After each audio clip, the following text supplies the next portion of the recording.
you say the linebackers are playing? Steele and Tommy are playing right now? I think they're playing well. I mean, always do better, but I think they understand the defense.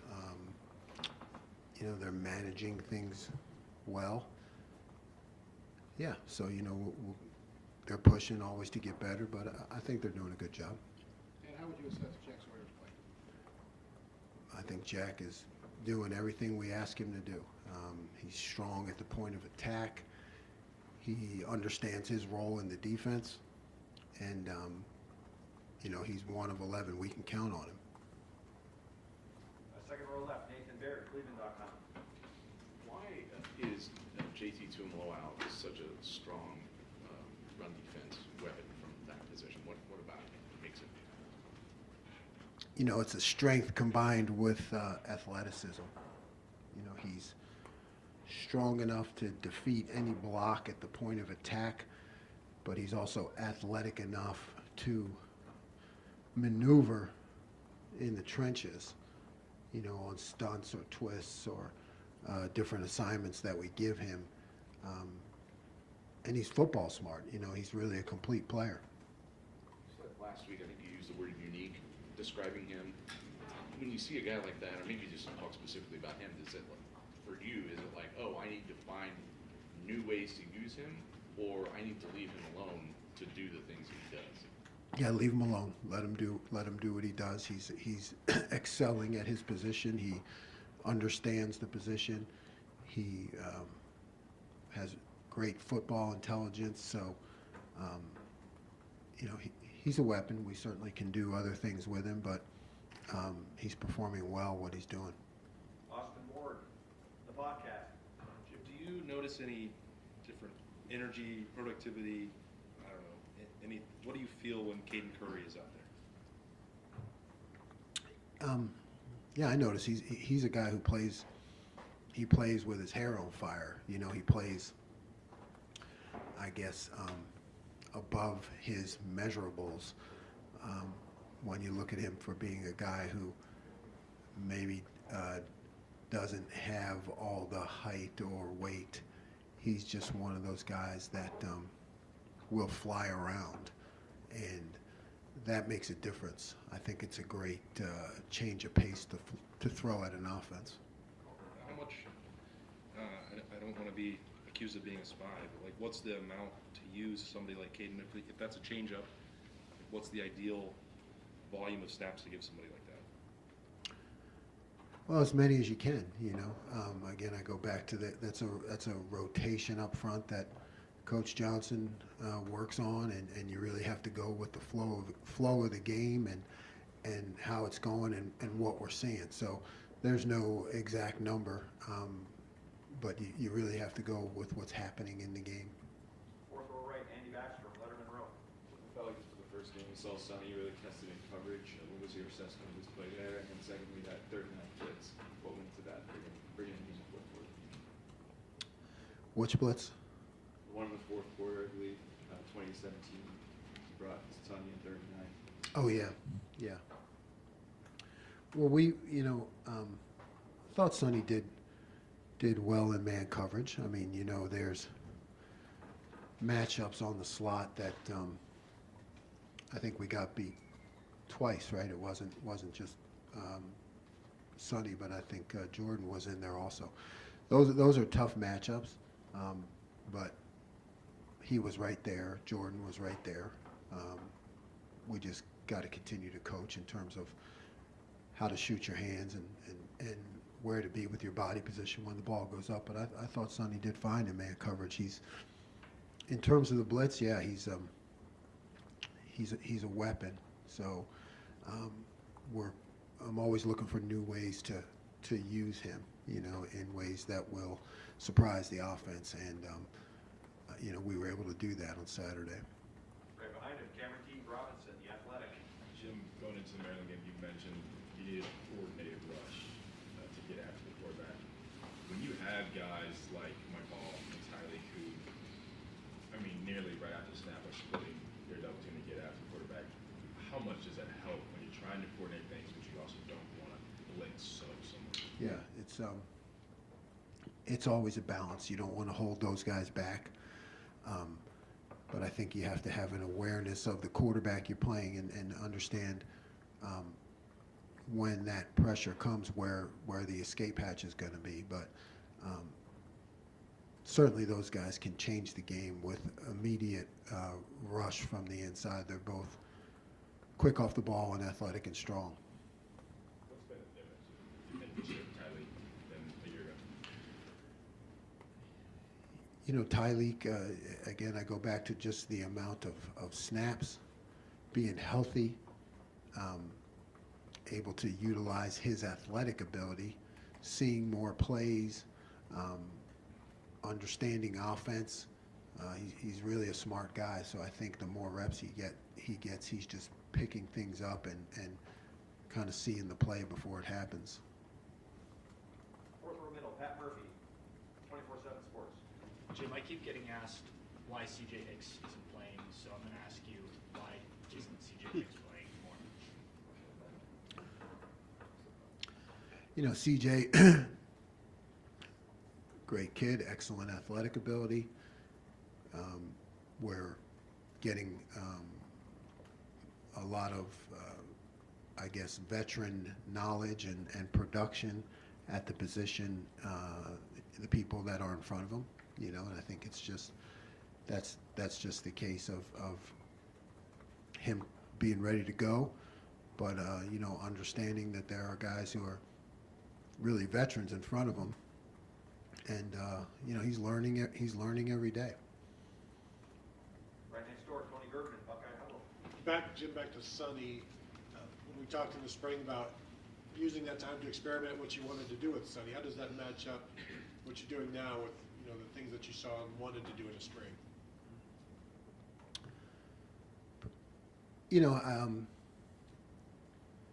it's matching up in terms of you're seeing some of those things come out week to week, you know, as we employ them. So there are things that we worked on that you're seeing he's doing it in the game.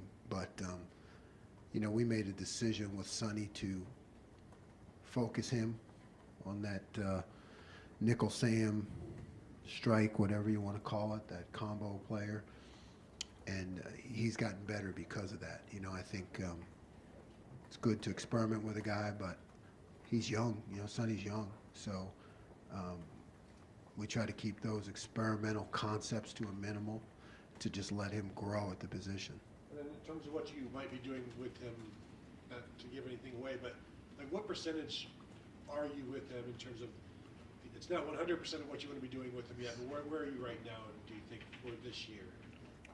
For this season? Probably 80%. You know, I think there's still a solid percentage of things that we'll be doing with him. Second row right, Bill Landis, the podcast. Jim, on Josh's pick six, you showed a pretty aggressive look pre-snap that dropped out in the zone coverage, and you've talked about wanting to be unpredictable as opposed to maybe like always aggressive, or at least erring on the side of aggression. Is that play maybe the best example of that, and just how is that methodology, you think, going for you so far this year? Yeah, it's a great example. It's a great example. That's exactly what we aim to do more this year. That, you know, is that disguise and create that indecision by the quarterback and be able to jump different routes in different ways. And that one was perfectly executed and not so badly designed, I guess, either. As you go about business that way, I guess, and like Maryland clearly reacted as if they thought you were going to come after them there. How much do you think your reputation for doing that in years previous is still helping you, even if you're not being as aggressive now? You mean like they don't watch the film? They just say, "Oh, Jim Knowles, he likes to blitz all the time." They don't actually watch the film. I don't know the answer to that, but yeah, I'll take it. It's good. That's good. Yeah, we, you know, blitzed a lot in the past, not quite so much anymore, but it's always there. You never know when we're going to do it. Fifth row right, same vein, Jim, how much do you have to trust your linebackers to be able to show, like, simulate pressure without actually bringing it? Is there a certain level of trust that you have to have in a linebacker before you unleash that part of it? Absolutely, absolutely.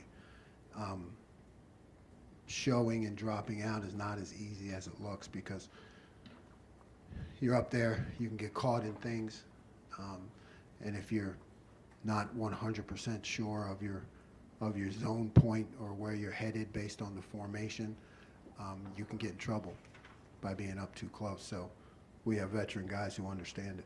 I know that you really respected Tommy's knowledge last year, but was there a certain level of having to see it from him for a year before you put him at the line and trust him to get back into those formations before you reset?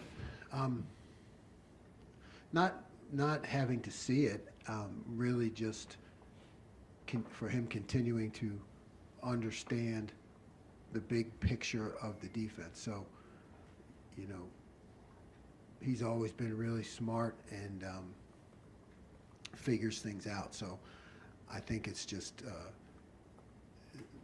pouring more on him, you know, and he continues to accept that challenge and really be the quarterback of the defense. He made some nice checks for us on Saturday. Third row middle, Dan Hope, 11 Warriors. Jim, both Tyleek and JT played around 70 snaps on Saturday. Is there any concern about those guys playing too many snaps this time of the year as you try to keep them fresh for the stretch run? No. I mean, we have to win every game that we play. So, you know, we need to make sure that our best players are in there when they need to be.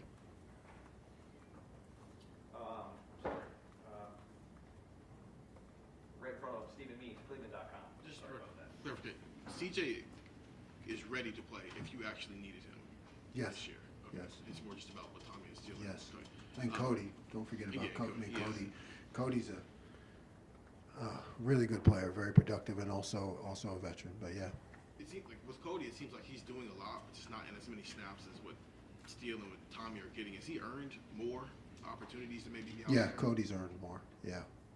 I got to keep pushing his reps up. And you guys, okay, is Kenyatta, we heard a lot about him in the offseason, just kind of made a big deal about maybe he could be pushing for snaps, and we haven't necessarily seen him as much. Is that more about what Jack and JT are doing, or something maybe we're not necessarily? Yeah, again, yep. Kenyatta's ready to go. He could play as much as we need him. Second row right, Doug Lamarice, the podcast. Nope. Cleveland.com. Nope.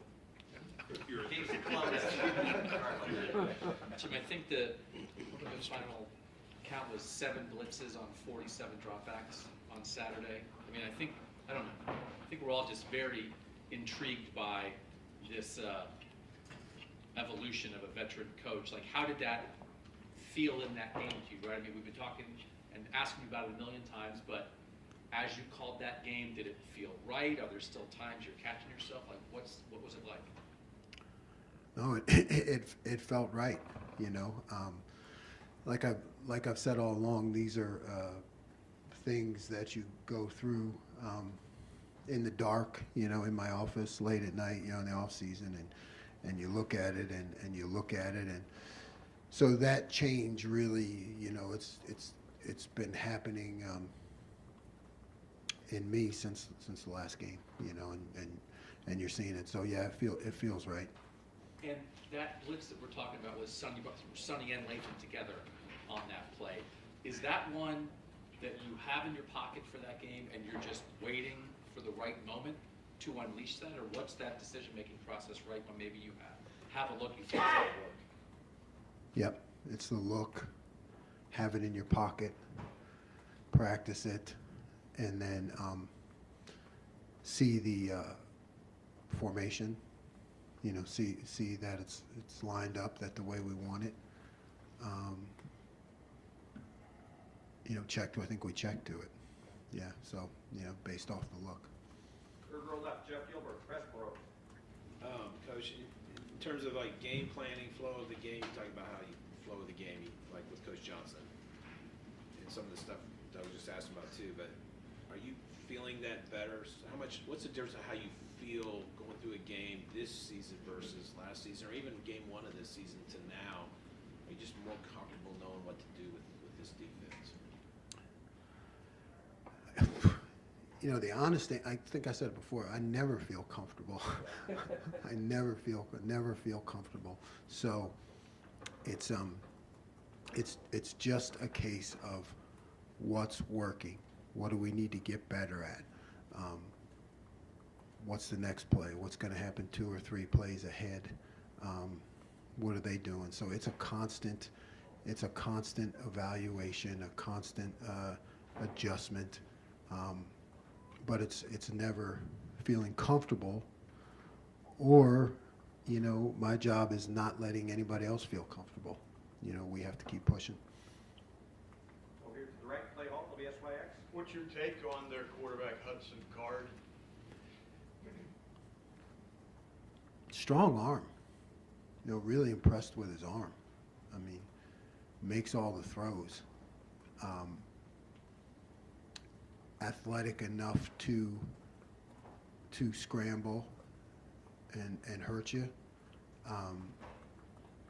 You know, I don't know if we'll ever face one like we had last week, but he certainly is not just a has to be a pocket guy. He moves well. So yeah, I'm impressed. Gets rid of the ball, makes all the throws. We'll wrap things up. Front row, Tim May, on 3, Letterman row. Thank you, Jerry. Jim, as you watched last week's game, I would think the idea was to go in and make Taulia uncomfortable in one form or fashion. Like you said, you know, cut off the escape hatches, make him find another one. As you evaluated the video, I mean, my opinion was y'all did that for the most part. As you evaluated the video, was that a success? How would you describe how y'all got that done? Especially, you know, like the chase to the edge when Taulia chased him and he throws it to Lathan. But just what's your take on that? We won. You know, we contained you know, what had been an explosive offense. So I would say good. You know, the concepts worked, like you said. I mean, you always throw that in for the most part. You know, I can go back and look at plays, you know, where they didn't work. You know, so when you look at things from my perspective, there's always something to fix and get better at. But you know, we executed the game plan well enough to win and contain an explosive offense. But we still got more work to do. Yeah, as former coach John Cooper said, the other team practices too. You know, but I wanted to follow with this. I mean, so like they come out in the second half and have that drive straight down the field. I mean, you know, we get to talk to you Saturday, but y'all immediately got into an adjustment or whatever you want to call it. I mean, obviously they found some things. From that moment on in the game, how pleased were you with y'all's adjustments, and what more of a sign is that this is a maturing defense? If you follow, not just the players maybe, but even your staff. Yeah, I'm with you on that. We adjusted well. We recognized what they were doing. We fixed our issues. You know, we were able to move to some different concepts, you know, that we had in our pocket. All the, you know, those things that you a lot of times save until the second half. We were able to pull them out and execute them. So yeah, you're happy with the maturity of our guys, you know, to be in a tight ball game, and that's when you're able to just do some things that you had practiced and pull them out. Yeah, like another level, right? And let's think of, you know, you got asked about Hudson Card, but this, when you watch Purdue, it seems like their offense has been sort of up and down, inconsistent, etc. How would you describe it, and what is it when they're going well that they do well in your opinion? Third downs. I think they're 33rd in the country, maybe. I mean, they got a pretty high third down conversion rate. So I think that's something that they do very well. They take a lot of shots down the field. You know, I think they when you talk about inconsistency, they've had some turnovers. You know, I think which have hurt them, but they have the concepts in their offense, you know, that's well run, that if you let them get going, you know, you could end up behind the sticks. Thank you. Coach, thank you very